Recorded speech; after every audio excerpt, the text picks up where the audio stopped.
بسم اللہ الرحمن الرحیم۔ میرا مضمون عالمی شورا کے اولین ارکان اور ان لوگوں کو پڑھنا چاہیے جو تبلیغ میں مخلصانہ طور پر مشغول ہیں۔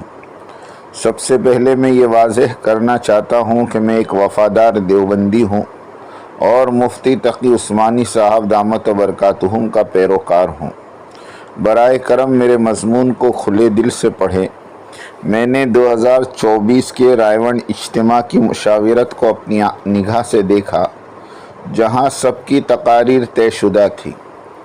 چند نکات ہیں جو میں آپ کی توجہ دلانا چاہتا ہوں۔ حضرت جی مولانا انعام الحسن صاحب رحمۃ اللہ علیہ کے خاندان کی اولاد کی تقریر صرف عصر کے بعد مقرر کی گئی، حالانکہ حضرت جی سے زبانی محبت کا اظہار بہت کیا جاتا ہے، مگر عمل اس کے برعکس نظر آتا ہے۔ یہ بہتر ہوگا کہ حضرت جی مولانا انعام الحسن صاحب رحمۃ اللہ علیہ کے پوتے کو کم از کم کچھ اہم ذمہ داریاں دی جائیں۔ ایک اور اہم نقطہ یہ ہے کہ جب 2015 میں عالمی شورا گروپ تشکیل دیا گیا تھا تو کہا گیا تھا کہ ہم دیوبندی علماء کے پیروکار ہیں، پھر کسی سینئر شیخ الحدیث کی تقریر کیوں نہیں ہوتی؟ کیا وجہ ہے کہ نظام الدین کے اجتماع میں اکثر دیکھا گیا کہ سینئر شیخ الحدیث تقاریر کرتے ہیں؟ میں نے خود حضرت مولانا بلال ندوی دامت برکاتہم کو عالمی مرکز نظام الدین کے اجتماع میں تقریر کرتے ہوئے دیکھا ہے، یہاں تک کہ مفتی سلمان منصور پوری دامت برکاتہم شرکت کرتے ہیں اور تقاریر کرتے ہیں۔ مولانا یوسف صاحب رحمۃ اللہ علیہ کے زمانے میں مولانا علی میاں ندوی علیہ الرحمہ بھی تقاریر کرتے تھے۔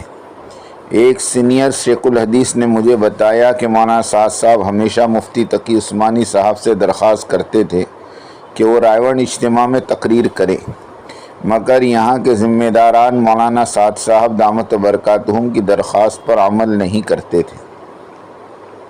عالمی شورا گروپ کی تشکیل بھی ایک وجہ ہے، اس میں بہت سے سخت گیر اراکین ہیں۔ 2015 سے پہلے علماء کے مابین جو غلط فہمی پیدا ہوئی، اس میں سب سے بڑا کردار عالمی شورا کا ہے۔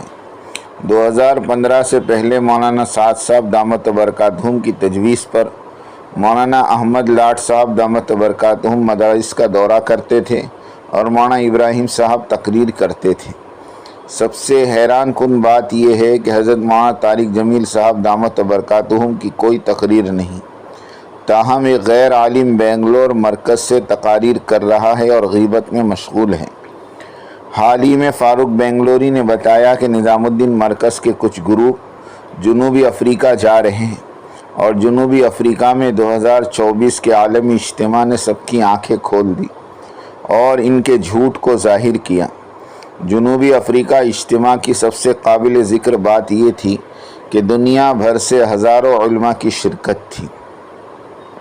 یہ واقعی افسوسناک بات ہے کہ مولانا طارق جمیل صاحب تقریر نہیں کر رہے۔ وہ لندن اور کینیڈا میں تقاریر کرتے ہیں، مگر رائیونڈ اجتماع میں کیوں نہیں؟ میں مولانا طارق جمیل صاحب کو دعوت دیتا ہوں کہ وہ اگلے عالمی اجتماع میں مرکز نظام الدین سے آئے اور امت کو جہنم کی آگ سے بچانے میں مدد کرے اور دنیا سے رخصت ہونے سے پہلے پوری دنیا کو عالمی مرکز کے ساتھ جوڑے۔ یہ آپ کے لیے صدقے جاریہ ہوگا انشاءاللہ۔ ہم آپ کی صحت کے لیے دعا گو ہیں۔